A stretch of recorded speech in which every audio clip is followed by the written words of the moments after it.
So without further ado, it's half past the hour wherever we are. Welcome to all of you that are here with us. I'm so excited for this wellness webinar. David is such an incredible friend of the brand, a new friend of mine, and just it feels such an important time to have him doing this webinar for us. And if you've been following us, you know the theme is pivoting. And so I'm going to read David's bio here in a minute and get you all really excited about who he is and what he has to offer us. A couple logistics. We will be using the Q&A feature, so the chat will be disabled for you. If you're seeing that it's not just you, please use the Q&A. And you can ask questions throughout. We have a really exciting lineup of content that we're going to be going through and hearing a lot of David's wisdom. But if you do have questions, we're going to have time to answer yours at the end. So ask them as they come up. As you always hear me say in these webinars, everything is relevant. So if you think of something and you're really curious, please feel free to throw it in that Q&A. We are going to be drinking Lion's Mane together. So if you haven't already, go grab. David's drinking his Focus Shot. I'm drinking my Lion's Mane Elixir. And we're really bringing in that physical support with our Lion's Mane, and then that mental, emotional support with, of course, what we'll be diving into and the content of what David has to share. Okay, so without further ado, let me tell you a bit about David. David is an MBA life optimization coach. He is a best-selling author and a worldwide motivational speaker. As a former professional basketball player, both international and domestic, and coach for the Brooklyn Nets, David has helped more than 150 NBA players with their personal and professional development, both on and off the court. So if you are not a professional basketball player, this is still relevant for you off the court. He is considered to be one of the top mindset development coaches working in the NBA, and has been invited to speak in more than 50 countries on topics of personal development, confidence building, leadership, and motivational growth. David coaches CEOs and high performers of all walks of life. He has spoken to Fortune 500 companies such as Nestle and State Farm and Nike, and he currently resides in Marina del Rey, California. So, David, we are so excited. On behalf of myself and all of our hundreds of people with us today, we're just so excited to have you with us. And, you know, this theme of pivoting just feels so important. Every single day, people are asking me, you know, I had this planned and now I have to pivot, whether it's that word or not. So, you know, the time couldn't be more relevant. And thanks for being here with us.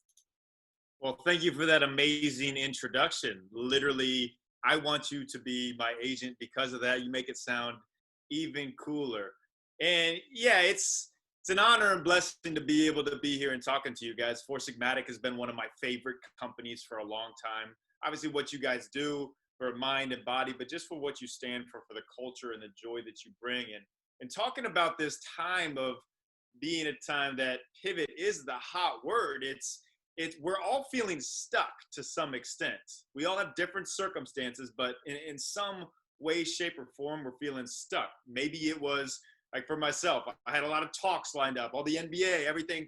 And it's really easy to live in the would-have beens, the could-have beens, the should-have beens, like things that should have happened. And we see that. And a lot of us are going through this time right now where we're just stuck and feeling, okay, I'm just going to wait this thing out, wait till we get to the end of this, and then I can get back going. But that's a big mistake if we have that mindset, because we have this opportunity to pivot. And what pivot means is, in NBA terms, it's when you're covered by a defender and you can't see anything and everything's covered up. Me and my NBA players, for any NBA fans out there, we call this the Pat Beverly Virus. So Pat Beverly is this annoying defender who gets underneath your skin and just throws you completely off your game. And that's what we're going through right now. So that pivot is, you're guarded, you take a small, slight turn, not a big turn, not a big change. Change is very daunting, but a small, slight turn, and it changes that perspective, little perspective shift changes your entire perspective. And that's the power of understanding that we all have the ability to pivot just by making small 1% turns. And for myself to share a story with you guys is of Iowa, like literally nowhere. And my whole life and hopes and dreams and everything I did on a daily basis was poured into playing in the NBA. Now, I'm 6'2" and I can't even touch the rim on a hoop. So my parents probably should have told me, hey, you should play tennis or golf or something like that. But they supported it. They were encouraging. I loved basketball. I poured everything into it. And I grinded my way to be able to play college basketball. And I was playing overseas. And it sounds really cool to say, hey, I played professional basketball in Europe. But it was more like that movie Semi-Pro with Will Ferrell, if you've seen that. The league was more of a joke of like everybody was more concerned with the beer they were drinking at halftime or the party after the game than they were the actual game. And here I am pouring everything I had into thinking I was going to play in the NBA. I'm doing 2-a-days myself. I'm doing film study. I'm learning and just pouring everything in. Now, I get cut from this team. So not only are all my hopes and dreams and goals and everything I put into my life, I had no backup plan taken away. It was turned upside down and my face was rubbed in the dirt. So I came back home and my parents were living in Kansas City and I was living on their recliner chair basically for 5 months. And my mom would always say these motivational, inspirational quotes and stuff. And usually it was like, whatever, mom, in one ear, out the other ear, whatever. But she said this one when she was doing dishes, I remember really stuck with me. She said, David, when one door closes, 4 open in a whole beachfront patio overlooking the ocean. And I never heard that before. I always thought it was one door closes, one opens. I was like, wow, okay. And then it hit me. It's like, okay, everything that I poured into playing in the NBA, all these extra work, the study and everything was actually not for me, myself to play, but to pour into others to be able to coach them and help them with everything that I've learned. So that was my big life pivot that I made. And I continue to make pivots. So just to kind of make the story a little shorter, it took 5 years to get to the NBA, to become a coach in the NBA. I basically ran camps, basketball camps, these self-created basketballs I made from China.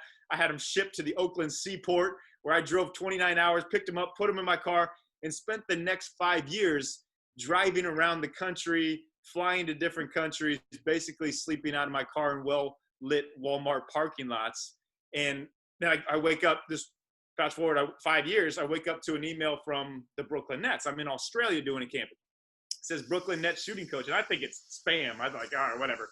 The next week, I'm the Brooklyn Nets shooting coach. So it was 5 years to get to that point that most people see as a grind, but I saw as a joy in the journey. And we'll talk more about how important that is. But then again, hey, like I'm saying, everything's about making pivots. And we're going to have to go through multiple pivots in our lives. We all are. Everybody's going to have to. I had a great season with the Brooklyn Nets. We went from 28th in three-point shooting percentage all the way to 2nd. So like a huge, huge jump. And there was media coming around saying how great a job I was doing. I was feeling so good about myself.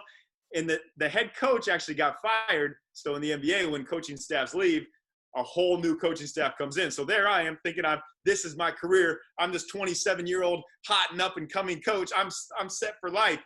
Boom, door closed. Wow. But if I would have kept going on that path, I wouldn't have been able to have an amazing, beautiful wife who is literally the best ever that I'm married to, living out in California. Literally, if you can see out here outside my window, if I turn it, overlooking the ocean. So it's all about embracing the pivot, understanding that we can pivot this crisis, any situation for an opportunity and a perspective shift so much better. Yeah, thank you so much for telling that story. And I think it's so relatable. And sometimes when you're in that state, when you were 5 years and sleeping in these Walmart parking lots, I wonder, and I'm going to skip around with some of these themes that I wanted to dive into with you today, because what feels so relevant with that is how do you keep a positive mindset? You know, when we're in this time, when we're in the midst of what feels like, you know, the cauldron churning of like, oh my gosh, are we going to ever get out of this? How do we, you know, how can we truly be okay and turn on this idea of a positive mindset, especially in a time when so much feels out of our control? You know, for that, you know, it seems like you had to trust, and now it seems we don't have control of the situation. How do we stay not only okay, but positive through those changes? Yeah, and that's a very, very relevant and real point that we all feel to some extent. And I'm all about shifting words, the difference in words. And right now, everybody's thinking, how can we survive? Now you can thrive through this. So let me tell you this: every situation that you have been through, that we all have been through, every difficult situation, we all have gotten through it. Like, that's why we're here right now. Every situation we've been through, we have been through. So you're gonna get through this one as well. And there's great. I like to say that failure and in difficult situations, it's not just a way to learn or an option to learn. It is the only way to learn. So understanding that this tough time, you can come out so much better, that this is the way you're going to learn and grow, gives you a lot of power in understanding that. And to talk to your point about control, that's one of the hardest things, because we literally don't know what's going to happen tomorrow. This world is uncertain. There's craziness happening. It could get even crazier. But just detaching yourself from feeling like you have to be in control. Yes, control the things that you can control. We'll talk about that as setting up your environment for success. Setting up your environment also means the people around you, positive people around you, because we are the sum of the 5 closest people that we associate with. So that's another way to stay positive, having these people in your lives that are truthful, honest, yes, but also always encouraging and positive bringing. And you be that person too. One of the most freeing things you can do is to be the encourager. Embrace being the encourager during these difficult times, because everybody's going to want to complain. Everybody's complaining. One thing that I do is I send out 3 messages every morning, whether it's a text message or a video message, just to somebody maybe I haven't talked to for a while, just sending them an encouraging note. I can't tell you how many times someone has got back to me like, that was exactly what I needed. And it could change the trajectory of their whole life. You can be that person. So when everything is looking like, hey, how can we stay positive? How do we get through this time? We turn that from, I'm not just going to survive, I'm going to thrive. I'm going to come out of this time so much better than I went in. So number one, this is like an isolation chamber. So we can really find out like what drives us, what motivates us, what's our passion. And it's a time that we can work on developing different skills that we might not have the time to do. Like, I know for myself, coming out of this, I'm going to be a master at Zoom. I've figured out Zoom. I'll have my live talks going, so it'll be even better coming out. But for yourself too, if you're on the phone, making calls, trying to sell, whatever you're doing in your profession, like, you could pick up the oboe and become the best oboe player ever, because that's what you've always wanted to do. And just think about it. There could be a whole community of 100,000 oboe enthusiasts who, if you play the oboe, you relate to them. Now you're going to sell to them. So there's a lot of different ways to positively spin it. But just remember, surviving, you don't have to just be surviving. We can be thriving. Yeah. Yeah. Thanks so much. And I really loved what you said about not trying to completely let go of control, but to know what we can control and what we can't. And I think that's so much more empowering, instead of I have to control everything or I have to fully relinquish control, is what do I actually have the ability to, influence in my own life. And I wonder if you can talk more directly of, you mentioned like our space or the community, or what are those things that we should kind of shift our focus from, I can't control what's out there, to this is what I'm going to focus on in this small way to satisfy that sense of I still do have some direction over my life, even in a state of the world that does feel so unpredictable. Yeah.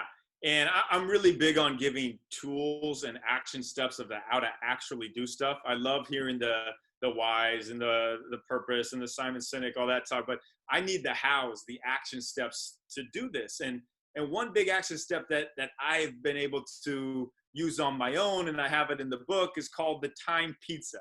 So controlling your day, it's every day has 24 hours. So if you draw up a pie, and you can split up the slices into hours or into buckets of what you're going to do, what you're going to focus on, like 8 hours of work, 8 hours of sleep, then you got so much more time and you can actually see that. So tangible things that you can see and you can touch helps you have that control.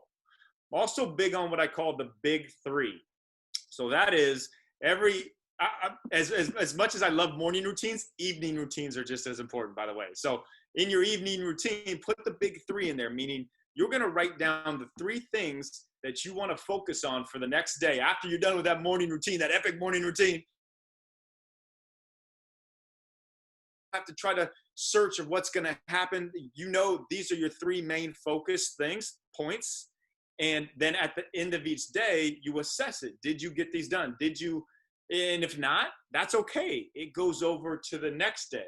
So we have the three big things, the time pizza that you created, also a mentality. So I'm really big on mentalities, and it's a full plate mentality, meaning every day when you wake up, you have this plate, you have this dinner plate, and it's given to you. You're only going to get done what is on that plate, and you have to be okay with that. We're always going to want to have this drive, this burning inside of us to do more, especially in this crazy time when we might not be able to go to work, or we have to homeschool, or where we just feel just burnt out. And you know what? That's okay. We're going to have this pizza in front of us, this dinner plate, this full plate mentality, and knowing that if we don't get it done, that's okay. It carries on to the next day. So also in those terms, we have controlling our environment. Controlling your environment, setting yourself up for success, as in terms of not just, a lot of us will know about the environment, like, hey, if you don't want to eat a bunch of bad snacks and put on the quarantine 15, put them far away, lock the cabinet so you can't get to them, they're not easy accessible. But the people in your life, the people you surround yourself with, have them be positive, encouraging people like we were talking about earlier, because it will just drag you. It'll suck, the energy vampires will suck it out of you and speak these negativity thoughts into you. Because we have, on average, 50,000 self-talk thoughts per day. Wow. And 80% of those, because we're talking to ourselves all the time, 80% of those are negative, meaning, think about it, you have 40,000 negative thoughts, self-talks floating through your head throughout the day. But we can pivot this by setting up our environment of the people that are around us to have this positive self-talk. And one tool that I love for this is what I call the Foggy Mirror, meaning every morning we wake up with self-doubt. Everybody does, whether it's imposter syndrome or thinking you can't get through the day, there's self-doubt in there. And that's the fog on the mirror. So whenever we wake up, whether we go brush our teeth or go to the shower, we walk by a mirror. And an action step to really put it into your subconscious that you're going to wipe away this fog, this self-doubt. You stand in front of the mirror, and with your hands, you just simply wipe it away. Now you're wiping away. Yes, you have your hands, as we'll keep going into, are the best tool that you have with you at all times, and you can use in so many different situations. So wipe away that foggy mirror. Understand that you have the full plate mentality. You can set up your time pizza so you can actually see and feel this time. Know that your environment, the people around you, are just as important as the things around you, and you'll have much more freedom of the not worrying about controlling your day. Right on. I love that you use that foggy mirror example, because I've never done that visual with my hands, but so often I talk about using adaptogens, which of course functional mushrooms are some of my favorite adaptogens, as a way to clear fog. And I literally use the example of having steam on your shower, and so much of that steam is typically some level of chronic or underlying stress. We all are dealing with occasional stress, and it's so difficult, from a nutritionist herbalist perspective, to see what's truly going on in the body when you have this fog of stress, right? That's all we can see, and the rest of our body doesn't function optimally when we're behind that stress. So by bringing adaptogens on board, I literally use that same example of, let's start nourishing our body, allowing our stress response to be supported so that we can truly see what else is going on in our body, what symptoms are truly there, and what begin to fade away that we didn't even think were associated with stress, but actually, we're part of that fight or flight survival mode that we were caught in. So anyways, I wanted to ask you about stress as well.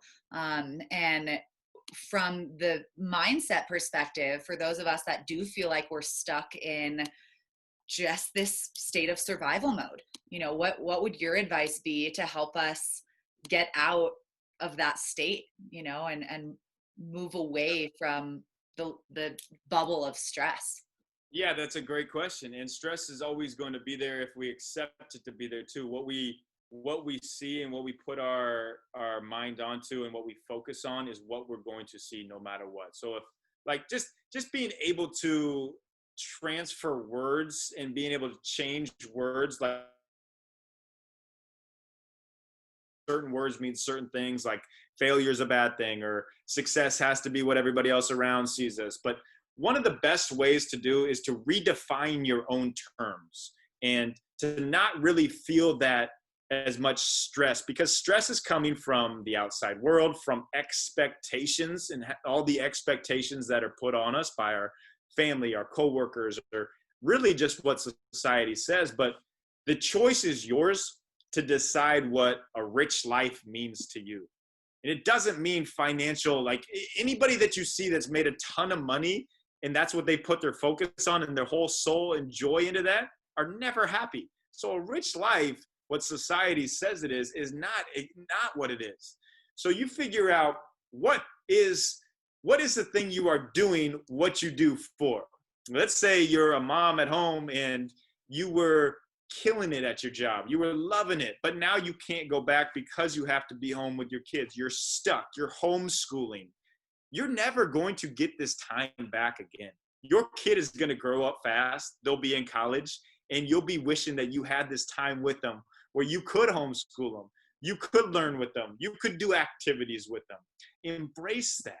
Like that is now your thing that you're doing it for. If you always, the biggest thing to negate and pivot stress is to take the focus off yourself. If what you're doing throughout the day is always about your gain, you're always going to keep wanting more. But if you can pour into others, and I'm really big on pouring into others without expecting anything in return, and that's when everything comes pouring down on you. Watch, it'll happen. And the tool that I use for this is, again, your hands. So you always have your hands with you. Every room that you enter, every door that you enter, that you open, say the word serve. Look at your hands and say the word serve. Serve. Because this puts your mind in that subconscious that when you walk into that room, it's not about you or what you can get out of it, but it's about how you can serve others. And it's one of the most freeing things you can do. And if you're not entering different rooms, you're typing or you're on your phone, look at your hands and say the word serve. And this will take you out of this stress, this expectation filled, this what society says rich life is, and really, really free you up for living your joyful, continuous, joyful life. Wow. Thank you for that. It can be so simple. We get so stuck in just these big drastic ways. And it is, I'm thinking about that too. Every time I write an email or taking a sip of something, how is it going to benefit someone other than myself? And I feel through that, it also creates this connection, which so many people have been asking me lately. I feel so alone, or I feel disconnected, not being able to gather and do a lot of the things that we're used to. And that really seems like such a simple way to remember that our actions are integrally connected to something, someone else, whether it's through a screen or through those real life interactions. So thanks, I love that. Yeah, even to that point about connection, is like this is an opportunity where you can actually develop more genuine relationships and really become connected. Like I have some of my best friends I've never met in person, and I've developed them through these relationships through this time, like on Zoom and just phone calls. And this is a time that you can really develop, and I call it in the book the golden 15, meaning that you're developing true, genuine relationships, not networking. This isn't like, hey, what can you do for me, this dirty LinkedIn term of networking, but you're pouring into other people, developing these relationships, and you can set it up as your golden team, meaning you have somebody in a different area, a high level area of life that you can learn from, that you can turn to for advice. Like I learned this through, and I'll tell this quick story. It's a really cool story. I learned while I was coaching with the Brooklyn Nets, and we were playing the Dallas Mavericks. And I love being the first person on the floor. Like it's kind of my thing, my ambiance, the aura, everything.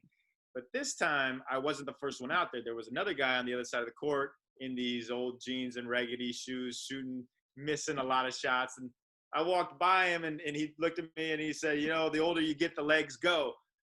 And being a shooting coach, I knew that wasn't true, so I had to counteract it. I was like, you know, it's not all about your legs, it's about how you generate your power. And now I could tell he was very intrigued in this. And I didn't want to do any 15, 20-minute lesson. Like I wanted this time to myself before the game.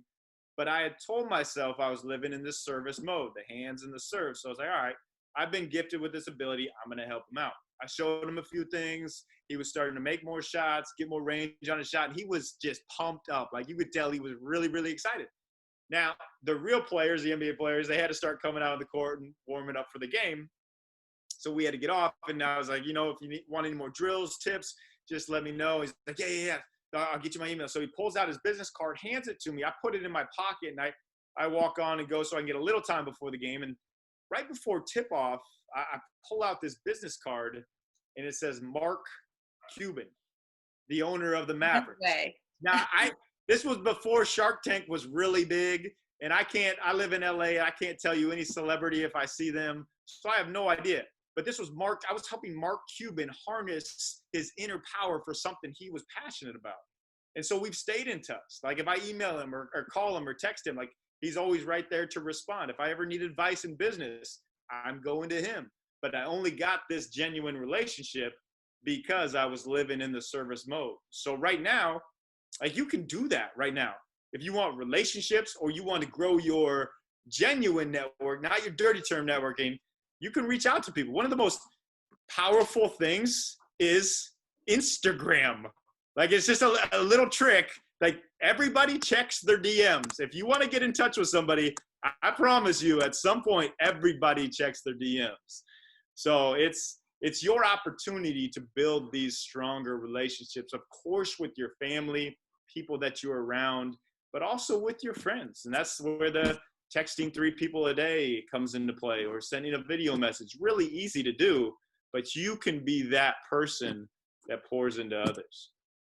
That's awesome. What a cool story. Being so open, not having expectations, and just showing up to serve, and look what comes your way. This kind of like brings me into my next question for you, which is about being easy on ourselves. I think it's really easy to hear stories like yours and feel like, oh, that could never happen to me, you know, and us being really hard on ourselves and feeling that we should constantly be more like these stories we hear. Like, why doesn't it happen? You know, and getting stuck in that kind of swirling negative thought pattern. And so I wonder, what you could talk to us about, you know, and the importance of having that grace for ourselves, giving ourselves, you know, just practical ways to change that self-talk so we can be like, okay, that's amazing. And that can happen to me too. And not instantly put ourselves down or, you know, just be hard. Love that. I love that. And you're so right. We need that grace to be able to laugh at ourselves. And like, if we can't laugh at ourselves, we're going to be a stress ball for sure. And just a really good way to detach yourself from having to feel like, okay, everything depends on me, or like, why is this person getting something and I can't get that thing? Understand that we all have a strength and a gift, and we all have an opportunity that will come. So some people's opportunities come quicker than others. Also realize that if those people's opportunities, you see these people just rise to quick insta fame or something, it's gonna burn out. Like if you don't build the foundation of who you are, the true self-awareness, confidence is the foundation, and then build upon that, you will come crashing down. Like when I was 27, way too young to be in the position that I was, I didn't know what I know now, and I burnt out from that. So the comparison is the thief in the night that will steal our joy for tomorrow. There's no doubt about that. But there is comparison in a good way. And this is another term where you can pivot the perspective of the term, shift it around, redefine it. It's not the Instagram comparison. It's not a, what does he have? Why can't I have that? It's a comparison of looking at someone that, hey, I could be like them. That they got there. Why can't I get there? I can take the steps to get there. I did that with the best NBA shooting coach there was. When I made that pivot to decide I was going to coach, I found the best NBA shooting coach. I'm like, okay, he did it. Why can't I? So I emailed him, I called him, I wrote him letters. I even traveled out to Las Vegas so I had the opportunity to see him and get to talk with him. And he saw all this hard work that I put in just to be able to get this meeting with him, that he took me under his wing and he helped me get to that point. So we have this same type of opportunity through comparison and not driving ourselves crazy, understanding that our opportunity will come. It's just, are you going to prepare for that opportunity to come? And a story and analogy that I like is when I was in Israel. Israel is one of the coolest countries to travel to, by the way. There is the big Temple Mount there in Jerusalem. And there's these stones, these cornerstones that are just awesome. Like you see them and you're just like, wow, that's amazing. How did they make these cornerstones? But what I found out is there's stones, cornerstones below the ground that you can't see that are so much bigger, so much more beautiful than the ones you actually see. So whether you're having an impact on tons of people, influencing people, or you're having an impact on one person, on your child, like that can have a much bigger impact than you think. That your child or that one person you're impacting could go on to impact somebody else and somebody else. And it could end up setting a trajectory for 1 million people that you just changed their lives because you weren't too concerned about, oh, this guy's got 70,000 followers and I only got 7. It doesn't matter. You are placed in a spot right now for a reason, for a purpose, and you have the opportunity to prepare daily for that great opportunity that's coming your way. Right on. It's so much more accessible when you say it that way. I know we've talked about this together a lot, of meeting ourselves where we're at and knowing it is like, okay, I want to get to this place so far away and I want to have, whether it's all these followers or this success or this role model or this job, and yet knowing and celebrating each little step that you do. And I talk about that all the time when it comes to our routines. You know, when I work with people and they're like, okay, I want to change my whole diet and do this whole vitalist practice routine, and I'm going to do breath work every day. And it's so unsustainable to bring it all in at once. And so the focus is always, okay, let's look at where you're at right now, what routines already exist, and let's find that small way to create a better for you option. And from there, you have the energy, you have the strength, maybe your stress is supported or you're sleeping better, to then do the next step. And it continues in that process from a place of this solid foundation. I love that so much. I have to talk on that because that is the key right there. What you just hit on is the absolute key. It's the 1% steps. And just a little preview, my next book is the 1% rule, where it's all about these 1% steps. Because the most powerful thing in life is the compounding effect. Momentum builds momentum, step after step after step. If you try to throw in Ben Greenfield's morning routine and all his stuff in one day, you're not going to be able to do it. You're going to be overwhelmed and you're going to burn out. But if you add one piece every day or every week, it will continue to add, where it becomes this habit, this routine. And we've, like James Clear's book, Atomic Habits, amazing book. I love habits, but I want to make it a rhythm, a lifestyle. And 28 days is the generally accepted number to create a habit. That's why I have my book based on 29 days. Day 29, it's your choice to make it a lifestyle. Because even when you say the word diet, like that's a word that it's a certain end point. We don't have to have an end point on having great rhythm in our life. So I love that. It's 1% steps. If you can just look at things at 1% steps, and also understand that there's never going to be a straight line to success. It's never happened. Like you could hit day 7, you're not seeing any results, and then you quit. It's always, but don't, because it's going to go up and it's going to go down and it's going to wind, but it'll continually trend upwards. And that's what I call relentless consistency. meaning how are you going to show up every day? Are you going to change with your surroundings like a chameleon might, or are you going to be consistent in who you are day after day after day after day, and understand it does take 10 years to become an overnight success? Yeah, it's like how you do anything is how you do everything, no matter if Oh, it's love it. one person or 1,000 people. The way that you show up is the way that you show up. So I want to talk a little bit more about routines, and then there's so many epic questions coming in the Q&A, so we'll open that up in a moment here. But can you tell us, about how you start your day? Maybe it's your morning routine, that piece of consistency, and see if we can glean a little bit from that. Absolutely. So the morning is, like a lot of us know, such a sacred time and such a time that we need. If we go into if we wake up and you check your phone and you check all the notifications, all the text messages, all the emails, like your mind is already going to be fried. We have enough of that going on during the day. Set aside your time. So for me, the first thing I do when I wake up, like I live what I preach. So with my hands, another thing is what I call the confidence hands. So you imagine the person in your life who's the most confident person, whether it's a parent, a mentor, whoever that might be, and you see their hands as your hands. Everything that they've gotten through, that they've been through, you can get through that as well. So first thing I do is I look at my hands and I see that. I see the most confident person in my life. Now, I go take a 3-minute ice cold shower every morning, first thing. After that, when I walk by the mirror, I take my hands and I do the foggy mirror. I have self-doubt creeping in. Then I get in that cold shower. So the reason I do the cold shower, obviously we know all the benefits of thermogenesis and everything in the cold, but it's also what I call mental dictatorship, which is a chapter in the book.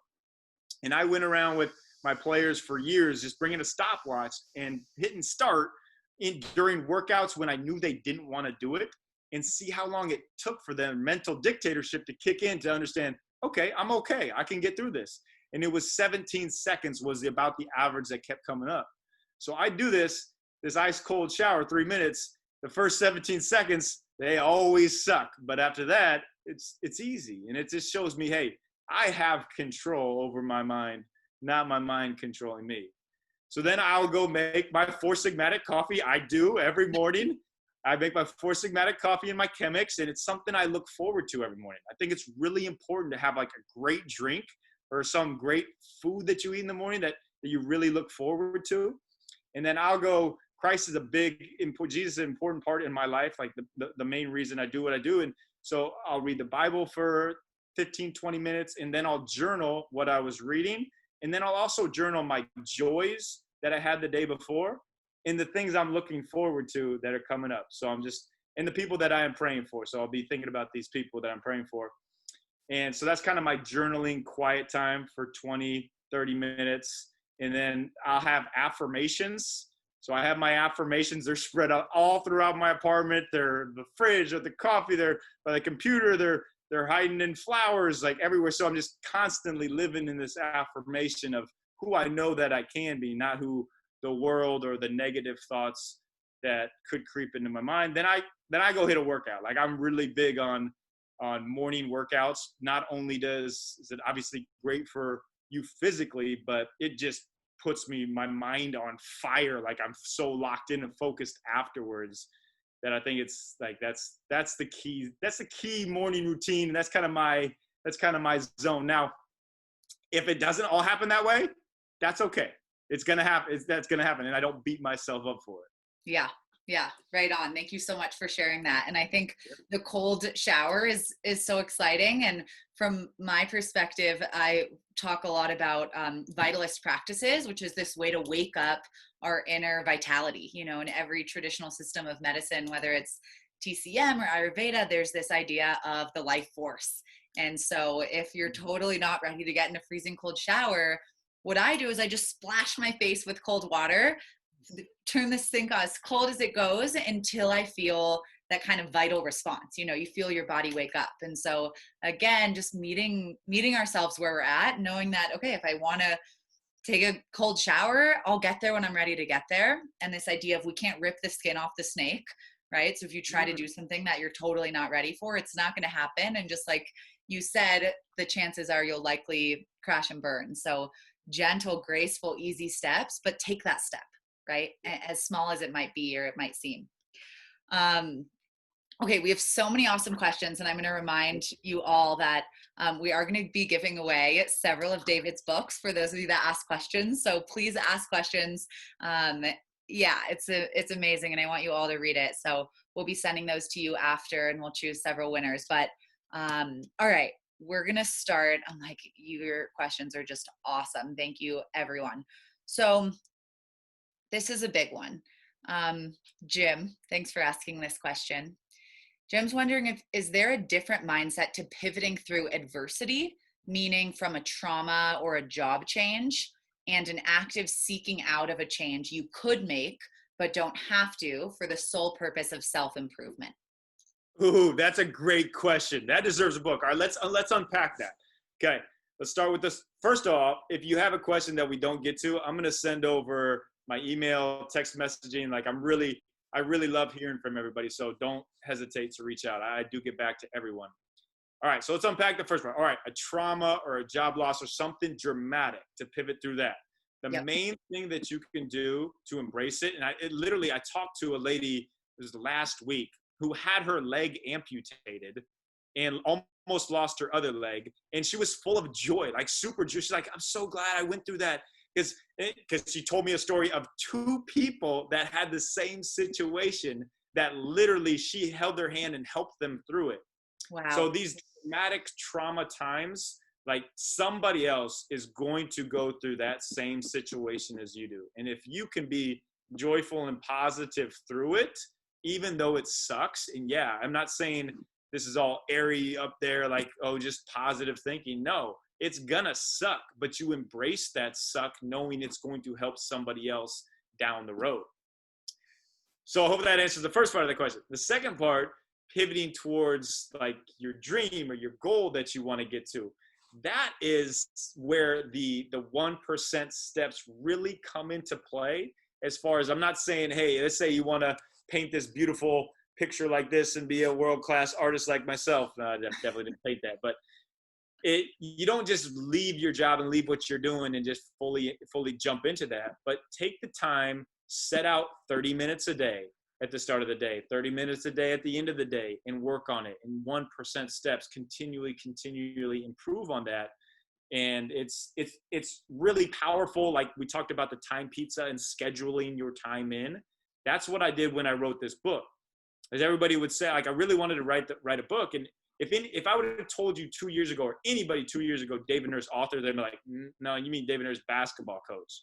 I was like, no, I'm going to vote for myself every day, vote for myself that I am an author. I'm going to carve out 1 hour every day. I'm going to get on the treadmill with my computer, walking treadmill, and I'm going to type. And if I write 2 pages or if I write 2 words, I'm okay with that, because I'm going to take these 1% steps. I'm not giving up my basketball coaching or anything like that, but I'm setting myself up through this 1% step mentality to be able to reach that passion, what I call the passion pivot. Right on. Right on. So a couple kind of follow-ups, kind of pivots from there. But a few folks are asking, well, how long does your morning routine take? And then is there any advice for making getting up earlier more of a routine? So, Jane's like, I work from home and I get up on time, but how do we make sure that we set aside, whether it's that 1 hour to write our book or whatever it is that we're doing for ourselves? How do we make that habit, and start? Sure, absolutely. And when you say wake up on time, I'll ask, what is the on time? Like, on time is whatever you decide it is.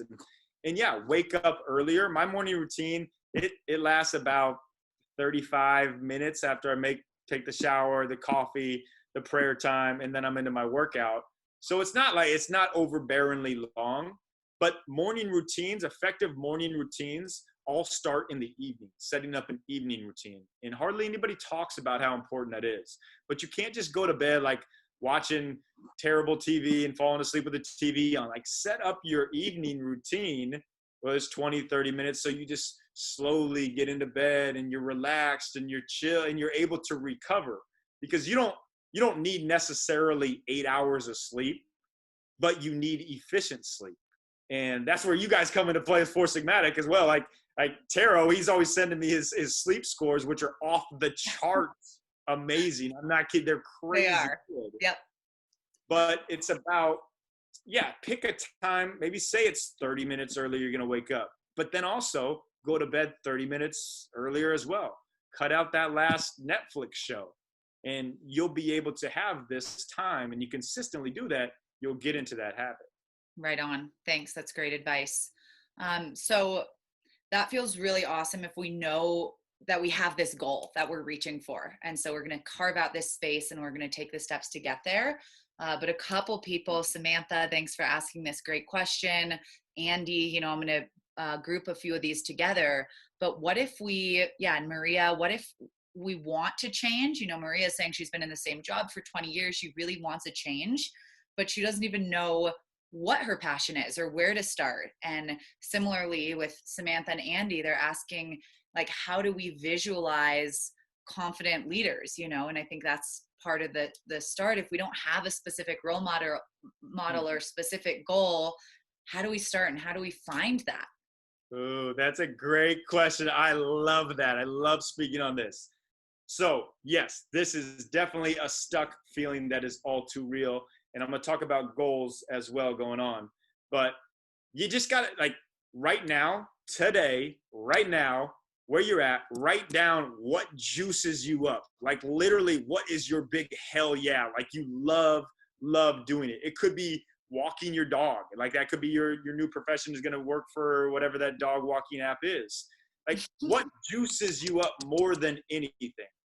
Hey, it might not come to you right now, but set aside 5 minutes tomorrow during lunch. Just sit there and self-reflect and assess. So many times we just get going and 20 years has gone by in a job that we don't really like, but we never took the time to sit down and really assess it. Don't worry if it doesn't come to you at first 5 minutes. Do it again for the next 5 minutes tomorrow. Eventually, you're going to have something, everybody does, inside them that is like, okay, this juices me up. This is going to get me out of bed this morning. Then it's about creating a blueprint to get there. Because then you say, hey, this is my goal. But if you set a goal like, I'm going to lose 10 pounds, let's say for that, or I'm going to go on a diet, like, it's not going to work. You have to be super, super specific with that goal. Like, I'm talking like exactly what job you want to work, what city, how much money you want to make, what you want your lifestyle to be, what you want your ultimate day to be like, and write it out. Write it out and put it somewhere where you're going to see that at least 3 times a day. And then also put it in your wallet or on your phone so it's always with you at all times. Like, that happened just recently with one of my NBA players. 2 years ago, he was a bench player. He's coming off the bench. No one, if we would have said he's going to be an all-star, everybody would have laughed. But he said, hey, I'm going to be an all-star in 2020, February 18th in Chicago. And it happened. Like, we worked, we put those steps together to get there over those 2 years, of course.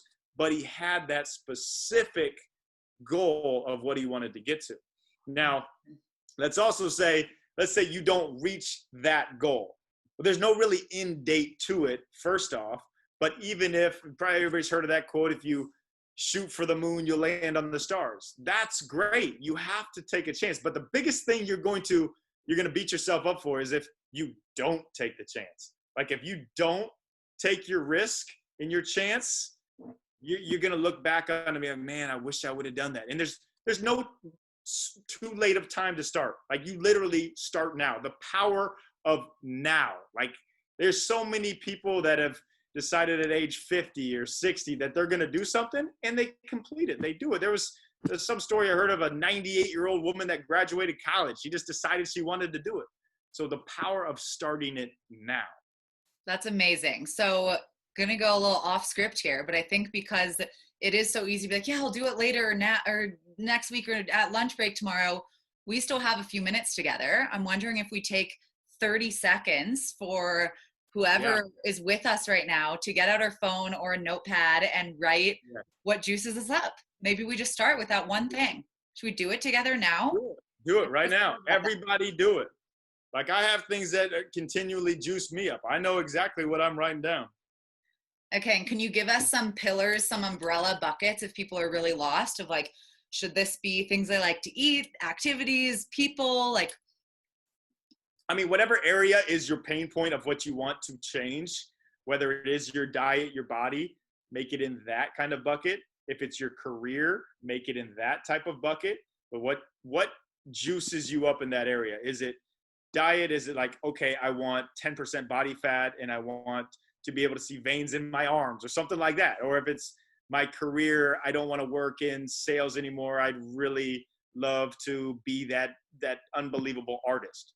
Like, that's what juices you up in what area is your pain point. It could be both. cool. Yep. Okay, everyone, we're going to take a few seconds if you haven't already. I'm sure we all have our phone, or most of us are on a computer. I already wrote down a bunch of things. So let's and write down that goal too. Write down that super specific goal. Yeah, or you can write it. Some of you are even writing it in this Q&A. I love that. Thank you for being willing to share that.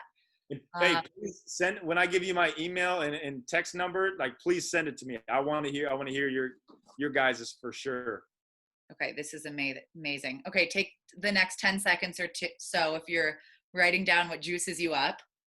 Hey, maybe get one more thing on there. While people are writing that down, one of my favorite sayings that I have, and I have it written at the top of my calendar that's by my fridge, is there's no day on the calendar called someday.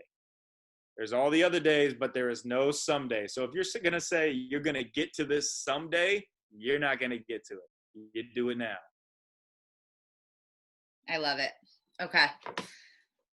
Hopefully you all wrote some stuff down. And for those of you that wanted to share them, it's amazing. You know, people wrote, what juicing me up is sharing wisdom like this with people and growing raw potential to impact people and transform lives. I'm juiced out by working out every day, growing myself, waking up at 5, nutrition juices you up.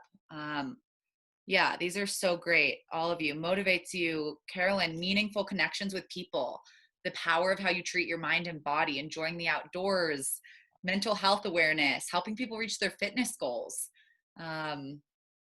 Yeah, I love working from home. That's huge. Juiced out by gardening.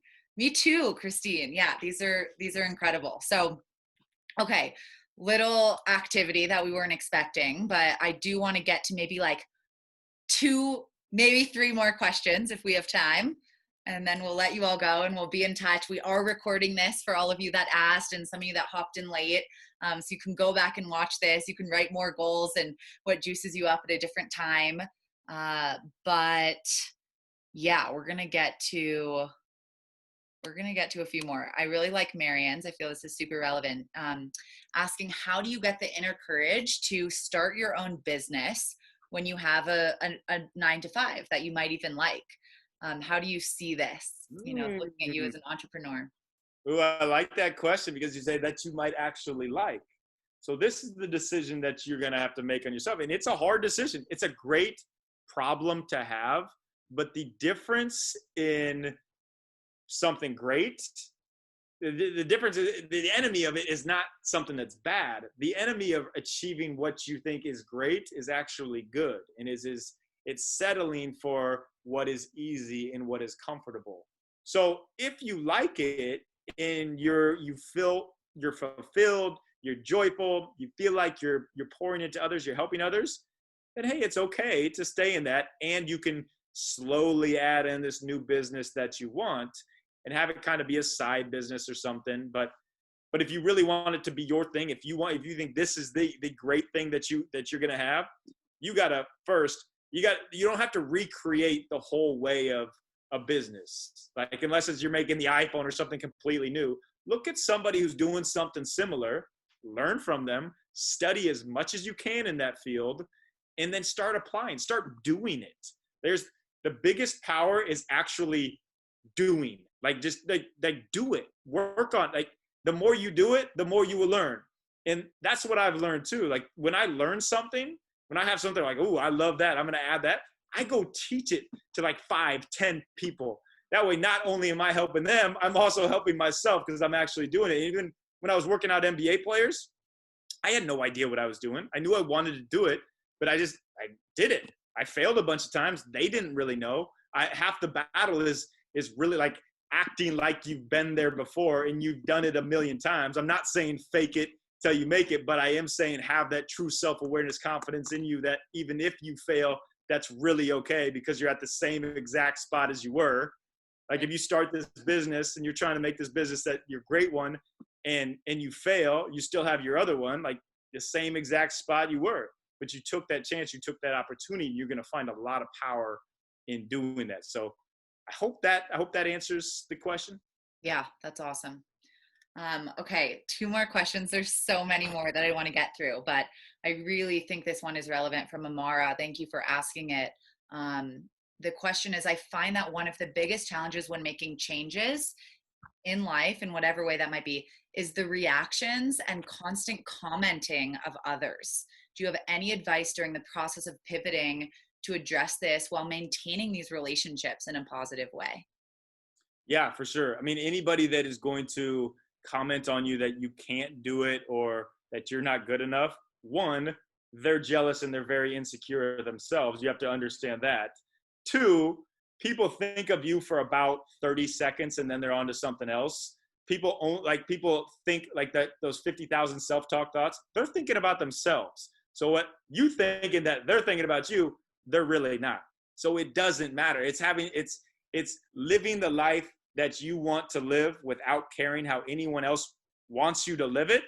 And then that's what becomes so attractive. The people that are willing to do whatever they want to do and they don't care what others think. And these people that are in your life that are bringing you down, I'm gonna have to say, like, why hang out with them? And another point of something that I actually really love is now that I have this book and I've been doing more speaking and out there a lot, like, of course, I'll get negative comments and I'll get negative posts. I love it. That means someone cares enough to take the time to tell me that. So I embrace it. Like, hey, maybe they're right. That's okay. I don't really care what they think. I'm going to keep doing what I know I was meant to do. Right on. Okay. And this will be the last question. We've talked a lot about, if there's negative people in your life, how to focus on your own pivoting, being your best self, really for the benefit of your community, your family, the world. This one is really interesting from Ashley. And it's, do you have any suggestions for helping your partner, friend, or child pivot when they're stuck? So maybe they are a great influence, but they're also stuck. Is leading by example still the best motivator? Or is there something else that you would suggest to serve and support those around you while you're also pivoting in your own life? That is an awesome question. And this is the epitome of how do you motivate the complacent? How do you motivate people that don't really want to be motivated or don't know that they need to be motivated? And yes, you hit the nail on the head. Is living by example is going to be the most powerful tool that there is. I mean, any way that you like, when I talk about relentless consistency, when I'm working with my NBA players, they're always like, man, how much coffee are you drinking in the morning? How do you come with so much energy and joy all the time? No, I've just made that decision. I'm going to be a light to them by who I am. And it really, if you're encouraging to your kid, that goes a long, long ways. Like you don't know like how powerful every single word that you say to your kid is. They hang by every moment on that. And if you're encouraging them, doesn't mean you have to be saying like, hey, you're doing the best and the best of the best of the best at everything. But one way that I help encourage NBA players who are still like that, which are very like up and down based on what they're told, is start with something they're doing great. Let's say your child is not motivated in doing math or doesn't want to do their homework or the schoolwork. Just be like, hey, man, you've been awesome. Like the soccer skills that you're doing, like so good. You're killing it. You're crushing it. And you know what colleges are looking for is well-rounded student athletes. They want, if they see you working hard in the classroom, they know you're going to work hard on the field. They'll look at that.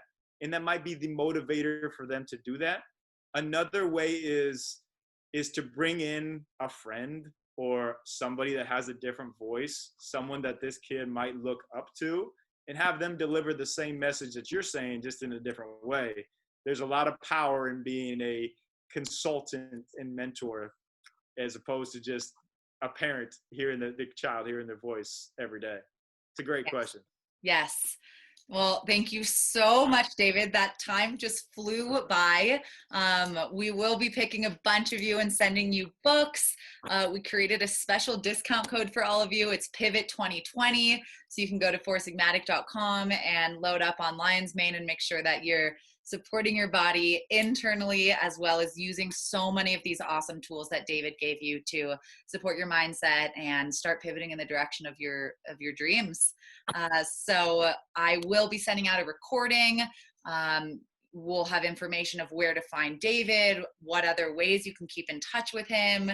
And yeah, just thank you all so much for really the deep, brilliant questions you all came with today, for doing a little unexpected activity with us. And thanks, David.